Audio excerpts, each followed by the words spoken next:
Hey guys, it's Alex. I am too lazy to film a review today, at least this early in the morning. It's like 8 a.m.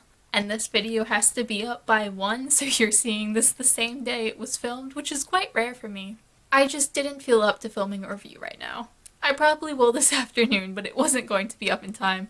I have 15 books here that I've accumulated over the course of the past several months, some of which I'm sending to specific people, which is why I'm filming this unhaul now instead of waiting a while. Others I've just either read recently or I've just stared at my shelves and decided that I really don't need that book anymore. My last unhaul was sometime in June, which is a bit longer ago than I would have liked. I'd like to be getting rid of more books, seeing as I've bought so many, but 15 is a pretty decent start. The first book that I'm unhauling is The Princess Bride by William Goldman. I'm including this first because I really don't want to get rid of this book. I've had this book since high school. I love it. I've read this copy at least twice, and it's the one that I initially read. But my boyfriend gave me a beautiful illustrated edition for my birthday, and I really don't need 2 copies of this book, especially when one is a kind of beat up mass market paperback edition. So I'm unhauling this quickly before I change my mind. Next, I have Truth and Beauty by Ann Patchett. I read this book about a year and a half ago when I read a book that is sort of a companion to this. Autobiography of a Face by Lucy Greeley is a memoir of a woman who had cancer as a young child and as a result had to have a section of her jaw removed. The book follows her struggle as she tries to make her face appear more normal as she perceives it, and it's very dark and sad and beautifully written. This is about Lucy Greeley from the point of view of Ann Patchett, her best friend, and honestly, even though Autobiography of a Face was about a 9-year-old with cancer, this book made me feel more sorry for Lucy Greeley, that she had friends like Ann Patchett, or Friends. I have a whole review of this book from like a very long time ago, so I don't recommend watching it. But Ann Patchett seemed like a trash friend, and it seemed like she actually really hated Lucy Greeley, and she was jealous. I gave this book 2 stars. It wasn't as beautifully written. It didn't add anything. I didn't like Ann Patchett. She painted a very negative picture of Lucy Greeley and a very negative picture of herself. This book was published a year or 2 after Lucy Greeley died. Like, it was on the shelves. I forget, but it was like a year and a half after Lucy Greeley died. This book was on shelves. And it takes a while to write a book and go through the whole publishing process. So it made me really uncomfortable that this was like something that Ann Patchett had planned, it felt like. And I was very uncomfortable while reading this book. I didn't like it. I thought it was really trash, and I'm keeping Autobiography of a Face. I would like to reread it at some point, but this can go. And I'm getting rid of Perfect by Natasha Friend. This is a book I read, I believe, last winter. It's possibly a middle grade or a very young YA novel about a girl with an eating disorder. It does deal with more difficult topics, but it's definitely geared towards a younger audience. I really don't think this book would be very suitable for anyone who's in high school or older. It didn't read very well to me. Like, it was fine. I gave it 3 stars, but it was the kind of middle grade that you read, and it really doesn't hold much of value for people who are older than the intended audience, the way a lot of middle grade books do. And I particularly felt that it was too short. And not that I have a problem with short books, but it felt like the story wasn't finished yet. It felt like this was the first 2/3 of the story, and we were missing that final act. Perhaps that was just me, but I didn't enjoy it that much for that reason. And I just feel like if I donate it somewhere and a younger kid finds it and reads it and finds something useful in it, that'd be better than it sitting on my shelf being unloved for the next several years.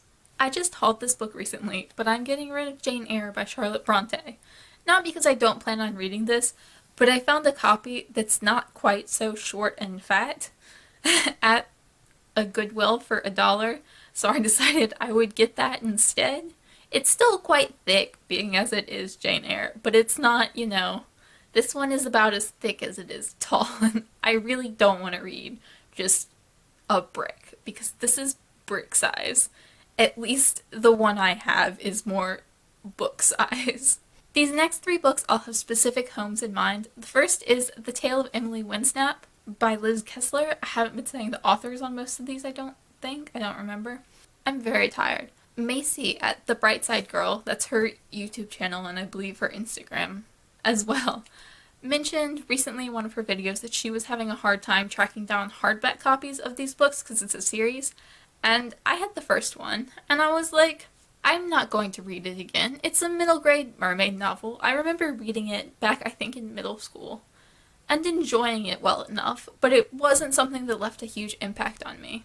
And it's not one that I actively thought about getting rid of. But for whatever reason, it's a lot easier for me to get rid of books that I thought were just okay when I'm sending them to a specific person. I normally hold on to everything because I'm a hoarder when it comes to books, but if I know that someone specifically wants a book that I have and I didn't necessarily love that book, I just immediately want to give it to them.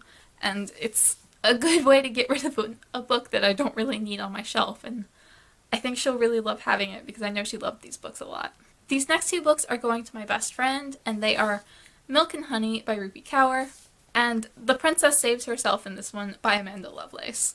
I read both of these books a year and a half, 2 years ago, and I didn't really like either of them. I'm not a big poetry person in general, so I feel bad saying really negative things about these books, but they felt just sort of generic and vague and kind of immature to me in a way.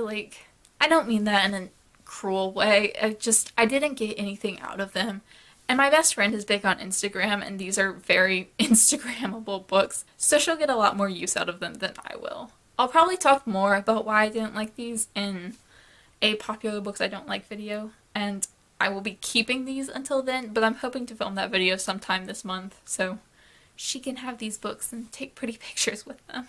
Another duplicate I have is The Brothers Karamazov, Russian word name, I don't know how to pronounce that, by Dostoevsky. I have another nicer copy of this book, and like with Jane Eyre, this is just a tiny beat up brick. I have a nicer copy anyway. One I actually read very recently is The Boy in the Striped Pajamas by John Boyne. I have a full review on this that I posted in early September, I believe. I gave it 3 stars, and originally I wasn't planning on getting rid of it. I didn't really like it, but I thought it was a fine middle grade, and fine usually stays on my shelves because, as I mentioned earlier, I am a hoarder. But at the time that I finished this, my shelves were crammed with books, and I was having to reorganize slightly every time I put a book back on the shelf. And I honestly was just looking at this book and looking at my shelves, and I decided that I didn't feel like putting forth the effort to spend 5 minutes reorganizing books to fit this on my shelf. So I decided to unhaul it, and now there's space on my shelf, actually, that I could just shove it there. But I feel like if I'm not willing to put forth 5 minutes of effort to reorganize to make space for this, I really don't need to have it, and a lot of people love it, so I'm sure someone will be very happy to find it cheap somewhere. These next 4 books are all books I haven't read, and normally I don't get rid of books I haven't read unless they're duplicates, like with Jane Eyre. But these are also books I didn't buy for myself. I think they were either hand-me-downs or my father got them through work and just gave them to me. I never really had any desire to read them. They've just been sitting on my shelf for, 10 plus years probably. And I just realized recently that I was probably never going to read them. I never really wanted to. I just kept them as an obligation that I own them, so I should read them. But since I didn't buy them for myself, I feel like I kind of get a pass on that obligation that I usually feel. The first is Vampirates Tide of Terror. This is the second in the Vampirates series. It's about vampire pirates, and this was probably the most likely that I would read, but this is also the second book, and in 10 years or so since I've had this book on my shelf, I've never once felt like picking up the first one somewhere, intentionally seeking it out. And I'm probably never going to, even if the idea of vampire pirates sounds pretty cool. Next is A Rumor of Dragons, Part 1, The Postcard by Tony Abbott, and The Sharpshooter Blues by Lewis Norden. I know nothing about any of these except for the title because I don't think I've ever cared enough to look at the synopsis. So they're just all going away, and hopefully someone will find them and appreciate them in a way that I never have. The next book is one that I read this summer, and that is Making the Run by Heather Hinson. I gave this 3 stars, and I didn't do a full review on it because I felt like I didn't have enough thoughts on it to do a review. It was fine. It was very generic. If you've read any contemporary early 2000s young adult, you've pretty much read this book. It didn't add anything new.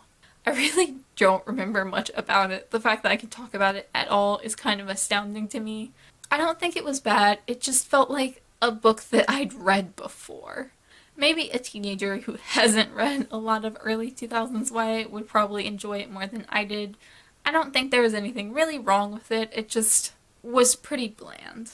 And book number 15 is one that I've, again, read recently. I read this book in August and have a full review on my channel of it, which is very negative. And that is A Walk Across the Sun by Corbin Addison. It kind of hurts me to get rid of this book because it's so pretty. I did honestly think about keeping it just for its cover because the cover is gorgeous. I love it.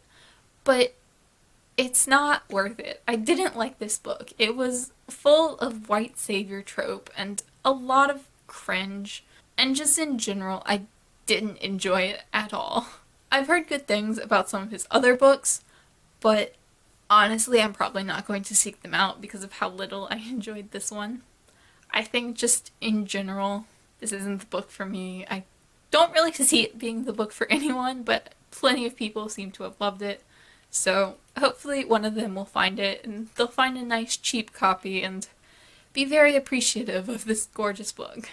Thank you so much for watching this video. I love doing unhauls. I always feel like I'm purging my shelves after I get rid of books and I'm making them into a better version of what they can be, and it just makes me so happy to see lovely clean shelves.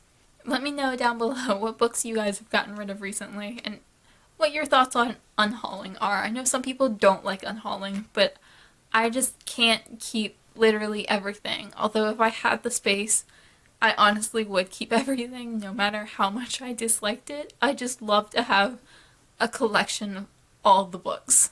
Just all of them.